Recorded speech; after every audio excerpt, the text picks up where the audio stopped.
We need your room for the baby, Clara. You've leeched off Mom long enough. My brother stacked my boxes on the snowy porch, while Mom watched from the window without saying a word. 10 years of cooking, cleaning, and sleepless nights, erased in 10 minutes. I picked up my purse, started my car, and dialed my attorney. Before I tell you how that phone call changed everything, stick around till the end. This one's wild. Let me know in the comments where you're watching from tonight, and if stories like this hit home, hit like and subscribe. Okay, let's go back to where it all started. My name is Clara Whitfield. I'm 47 years old, and for the last decade, I lived in a pale yellow house on Larchmont Avenue in Dayton, Ohio. The same house I grew up in. I worked part-time doing bookkeeping for a dental office on Wilmington Pike, 3 days a week, just enough to keep some income coming in, while I took care of my mother, Eleanor. Mom was diagnosed with congestive heart failure back in 2014. The doctors at Miami Valley Hospital gave her maybe 5 good years if she was careful. She got 10, because I made sure of it. I learned to read her medication schedule like scripture. The furosemide at 8 a.m., the metoprolol at noon, the potassium supplement she hated because it left a metallic taste in her mouth. I learned which grocery store had the low-sodium bread she'd actually eat, and which ER nurses at Miami Valley knew us by first name because we'd been there so many times at 2 in the morning. My brother Marcus is 2 years older than me. He left for Columbus the year Mom got diagnosed, took a job selling commercial insurance, and never looked back. Not really. He'd call on her birthday, sometimes Christmas. He married a woman named Denise in 2017, had a wedding at a vineyard in Yellow Springs that cost, by my estimate, close to $40,000. I paid for Mom's hospital copay that same month out of my savings because her Medicare supplement hadn't kicked in yet. Here's the thing about families like mine. Nobody ever says the ugly part out loud. Nobody sits you down and says, "You're the one who stays, and he's the one who gets to leave." It just becomes the water you swim in. When I was 11 and Marcus was 13, I remember Mom driving 45 minutes each way, twice a week, so he could attend travel baseball practice in Beaver Creek. I asked if I could take art classes at the community center. She said money was tight that semester. I found out years later, going through old bank statements while managing her finances, that the tight semester was the same one she'd bought Marcus a $300 aluminum bat. I didn't resent him for that, not back then. Kids don't calculate unfairness in dollar signs. They just feel a colder side of the room and don't know why. What I didn't know yet, what I wouldn't understand until years later, was that this pattern wasn't going to fade with age. It was going to calcify. When Dad passed in 2011 from a stroke that took him fast, sudden, on a Tuesday morning while he was clearing snow off the driveway, Mom changed. She got quieter, more afraid. And slowly, without either of us really deciding it, I became the one who showed up. Marcus came for the funeral, gave a eulogy that made half the church cry, and drove back to Columbus 3 days later. I stayed. I always stayed. By 2016, 2 years into Mom's diagnosis, I'd cut my hours at the dental office down to part-time. My ex-husband, Rick, and I had already been struggling before that. The caregiving just accelerated the ending. He left in the spring of 2017, told me, almost gently, "You've got 1 foot in this marriage and 1 foot in your mother's house, Clara. I can't keep competing with that." I didn't fight him on it. I understood. I just didn't know how to be 2 things at once. Looking back now, I think that's the year I quietly gave up something I never got to name, a version of my own life that could have kept growing sideways, instead of just curling inward around Mom's illness. Marcus, meanwhile, was thriving. New house in Westerville. A promotion to regional sales director. Denise posting vacation photos from Sanibel Island every February. While I was learning how to change a catheter bag without gagging. I'm not telling you this to make him sound like a villain from a movie. He wasn't cruel, not in those years. He was just Absent, in the specific, comfortable way people are absent when someone else has already agreed to carry the weight. I didn't know then that the absence was the setup. I didn't know that 10 years of quiet sacrifice was building toward one Christmas Eve phone call that would blow the doors off everything I thought I understood about my family. And about what my mother had actually promised me in writing back in 2015. That phone call is where this really begins. The call came on December 23rd, around 7 in the evening. I was in the kitchen on Larchmont Avenue, boiling water for Mom's chamomile tea, when my phone buzzed against the counter. Marcus's name lit up the screen. He almost never called this time of year without a reason. "Hey, Clara?" His voice had that overly casual tone he used when he wanted something. "So, Denise and I have been talking. We're thinking of coming to Dayton for Christmas this year. Actually spending some real time with Mom." I remember feeling a small, stupid flicker of hope. Maybe he wanted to help. Maybe, after everything, he was finally going to show up the way I'd needed him to for a decade. "That'd be nice," I said carefully. "She'd love that." "Yeah, well," he paused, and I heard Denise's voice murmuring something in the background. "Actually, there's something else. Denise is pregnant, due in June, and we've been looking at houses in Dayton because honestly, with Mom's health and everything, we think it makes sense for us to be closer. Maybe even move into the house for a while, help out more." I set my mug down. Move into the house?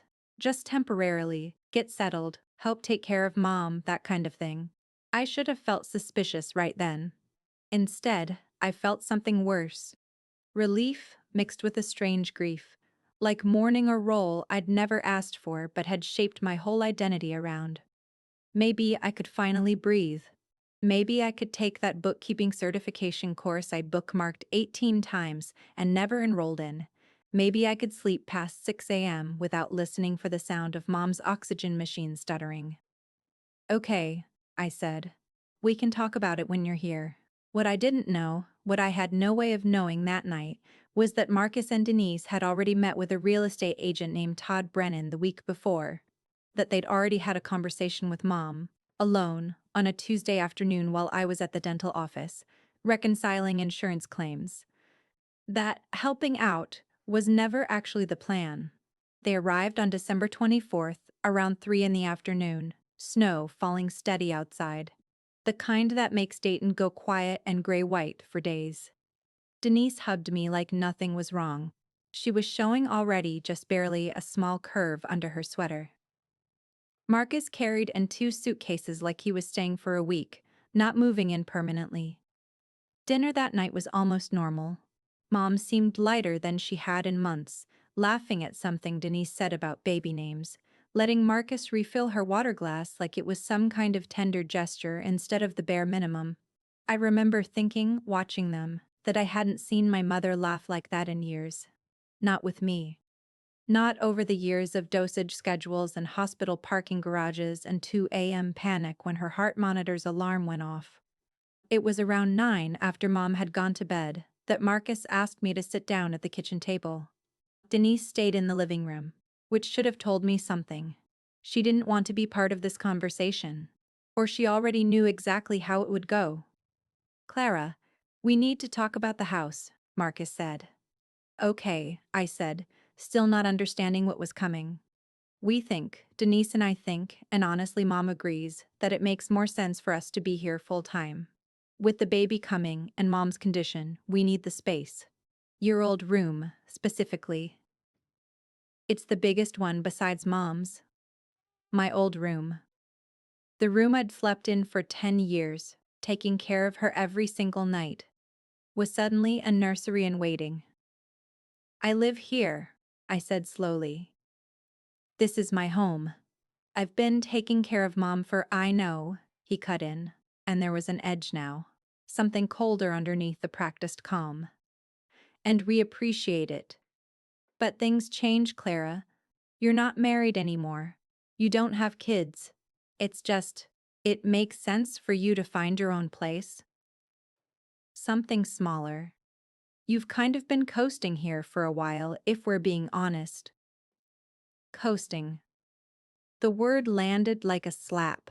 10 years of catheter bags and medication charts, and missed birthdays and a marriage that dissolved because I couldn't be in two places at once, and he called it coasting. Does Mom know you're saying this to me? I asked. He hesitated, just a half second too long. Mom agrees it's time for a change.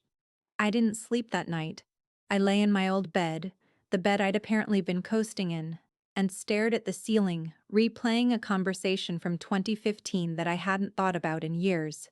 Mom, sitting at this same kitchen table, sliding a manila folder across to me after Dad's estate had finally settled. I want you to have the house someday, Clara, she'd said. For everything you do. I already talked to a lawyer. It's in my will. I remembered her handwriting on a sticky note tucked in the folder, a note I'd filed away in a drawer upstairs and never looked at again. Because I never imagined I'd need proof of my own mother's gratitude, I got up before dawn on Christmas morning and went looking for that folder. The folder wasn't where I remembered it.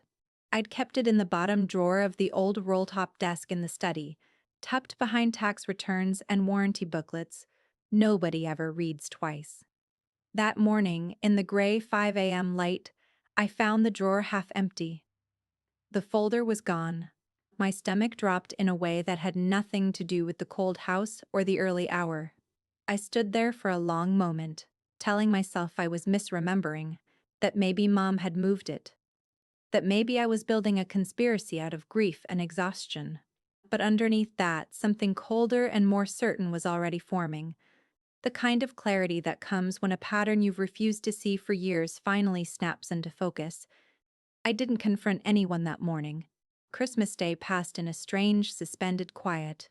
Mom opened presents in her armchair, looking frail and pleased, oblivious, or performing obliviousness, while Marcus refilled her coffee and Denise showed her paint swatches for the nursery on her phone. I smiled. I passed the cranberry sauce. I said nothing. That evening, once everyone had gone to bed, I sat in my car in the driveway, the only place in that house I still felt was fully mine, and called my old college roommate Priya Anand, who'd become a family law attorney in Cincinnati. It was nearly 10 at night. She picked up on the second ring, because that's the kind of friend she'd always been. Clara, everything okay? I told her everything. The move-in. The word coasting. The missing folder. She was quiet for a moment, and then she said the thing I needed to hear and dreaded hearing at the same time. If your mother put something in writing back in 2015, even informally, it might still exist somewhere. With the original attorney, in county records, if it was ever notarized, or in a safe deposit box. Do you know who drew it up? I didn't, not exactly. But I remembered the name on the letterhead of that manila folder. Halloran and Fitch, a small estate law office off Far Hills Avenue. I hadn't thought about it in 9 years. Priya told me to sit tight, not to accuse anyone yet, and to start documenting everything. Dates, conversations, receipts. If this turns into something contested, she said, the version of events that's written down beats the version that's just remembered. Every time. Over the next several days, while Marcus and Denise settled in like they already owned the place, Denise measuring the nursery, Marcus bringing over boxes from a rented storage unit, I quietly built my case. I photographed the guest bathroom Marcus had started renovating without asking anyone. I saved text messages where Marcus referenced, when the house is officially ours. I kept a log, dated and specific, of every medication I administered, every doctor's appointment I drove Mom to, going back through old calendar apps and pharmacy pickup receipts.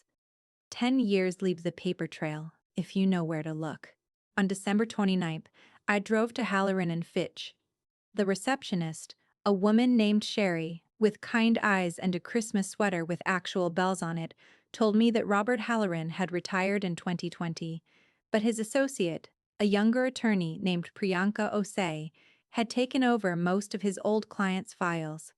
When I explained who I was and what I was looking for, Ms. Osei's expression shifted. Not surprised exactly, but careful, in the way professionals get when they sense a family is about to come apart at a seam. She pulled the file, and there it was, a 2015 draft will, unsigned, listing the Larchmont Avenue house as intended for me, in recognition of ongoing caregiving responsibilities. Unsigned. My stomach sank. A draft wasn't enforceable. But Miss Osey kept scrolling through her notes. "There's something else," she said slowly.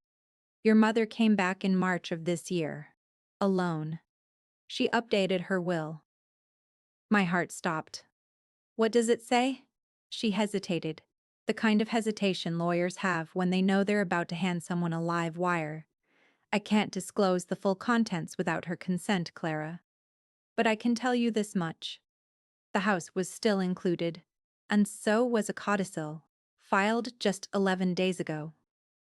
11 days ago. Before Marcus and Denise ever showed up with suitcases and paint swatches, before the word coasting was ever said out loud in my mother's kitchen, someone in that house was lying to me, and it wasn't going to stay quiet much longer. I drove home from Halloran and Fitch with my hands tight on the wheel, snow starting to fall again over Far Hills Avenue, and a single thought looping in my head. Whatever Mom had signed in March, she'd signed it alone, on purpose, before Marcus ever mentioned moving in. That wasn't an accident. That was a woman protecting something. I didn't confront Marcus that night either. I waited. Priya had taught me that much. Patience wins these things, not outbursts.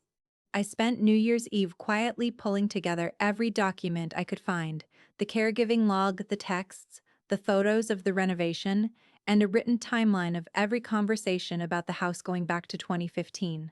I made copies.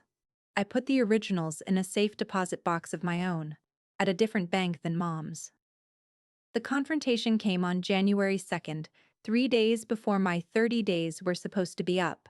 Marcus had scheduled what he called a family meeting in the living room. Him, Denise, Mom in her armchair with the oxygen tube clipped under her nose, and me on the ottoman like a guest in my own home. He'd even invited Aunt Rosalind, Mom's younger sister, who drove in from Springfield, ostensibly to help everyone find peace.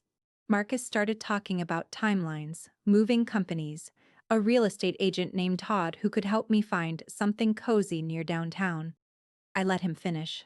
Then I set a folder on the coffee table, a folder Denise recognized immediately, her face going pale under her blush. "Mom," I said, keeping my voice steady, "did you go to Halloran and Fitch in March?" The room went silent except for the hiss of Mom's oxygen machine. She looked at Marcus first. A flicker, just a flicker, before she looked at me. "Yes," she said quietly. "I did. Why didn't you tell me?" Her hands were shaking, not from the heart condition this time. "Because your brother told me you were planning to put me in a home the moment I got worse. He said you'd been talking to a facility in Kettering. He said I needed to protect myself." I felt the floor tilt under me. "I never said that. I never even looked at facilities, Mom. I spent 10 years making sure you never had to go to one." Marcus's jaw tightened. Denise wouldn't meet my eyes anymore. Aunt Rosalind, God bless her, was the one who finally said what needed saying. "Marcus, is that true? Did you tell your mother that?" The silence that followed was its own confession. It came out slowly in pieces, the way these things always do. Marcus had been telling Mom for months. Quiet comments planted doubts that I was tired, that I was burning out, that I might not be able to keep caring for her much longer, and that it would be safer for everyone if the house and the responsibility shifted to him. He wasn't entirely wrong that I was tired. He was entirely wrong about what I'd have done with that exhaustion. I would have asked for help. I never would have asked her to leave. Mom had panicked. In March, scared and confused and manipulated by her own son, she'd gone to update her will. Not to cut me out, as it turned out, but to add a clause requiring both of us to consent to any change in her living arrangements. specifically because Marcus had been pushing so hard for her to sign something naming him as her primary decision maker. She'd protected the house for me. She just hadn't told me why, because she was ashamed of how easily she'd almost believed him. Marcus didn't stay for the rest of the conversation. He grabbed his coat, told Denise to get hers, and left saying something about how everyone was twisting his words.